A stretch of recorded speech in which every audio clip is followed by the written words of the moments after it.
కిడ్నీలో రాళ్లు ఏర్పడడం అనేది ఇప్పుడు సర్వసాధారణంగా మారిపోయింది. ఇందుకు ఎన్నో కారణాలు ఉన్నాయి. వాటిలో ప్రధానమైనది మూత్రంలో ఖనిజాలు పేరుకుపోవడం, అలాగే తగినంత నీరు తాగకపోవడం, మధుమేహం, స్థూలకాయం వంటివి కిడ్నీలో రాళ్లు ఏర్పడేందుకు కారణమవుతాయి. మూత్రంలో కాల్షియం లేదా యూరిక్ యాసిడ్ వంటి ఖనిజాలు పేరుకుపోయినప్పుడు అవి స్ఫటికాలుగా ఏర్పడతాయి.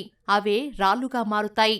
శరీరంలో ఎప్పుడైతే నీటి శాతం తగ్గిపోతుందో మూత్రం చిక్కగా మారుతుంది. ఇది రాళ్లు ఏర్పడే అవకాశాన్ని మరింతగా పెంచుతుంది. ఆక్సలైట్లు అధికంగా ఉండే ఆహారాలైన టొమాటోలు, పాలకూర, మాంసాహారం వంటివి అతిగా తిన్నా రాళ్లు ఏర్పడడానికి కారణమవుతాయి. జంక్ ఫుడ్ అధికంగా తినేవారి కిడ్నీల్లోనూ రాళ్లు ఏర్పడే రిస్క్ ఎక్కువగా ఉంటుంది. ఇక స్థూలకాయం, మధుమేహం వంటి సమస్యలతో బాధపడేవారికి కూడా కిడ్నీలో రాళ్లు చేరే అవకాశం అధికం. కాబట్టి ఎక్కువగా నీరు తాగడం, ఆరోగ్యకరమైన ఆహారాన్ని తినడం, ప్రతిరోజు వ్యాయామం చెయ్యడం వంటి వాటి ద్వారా కిడ్నీలో రాళ్లు ఏర్పడే రిస్క్ను తగ్గించుకోవచ్చు.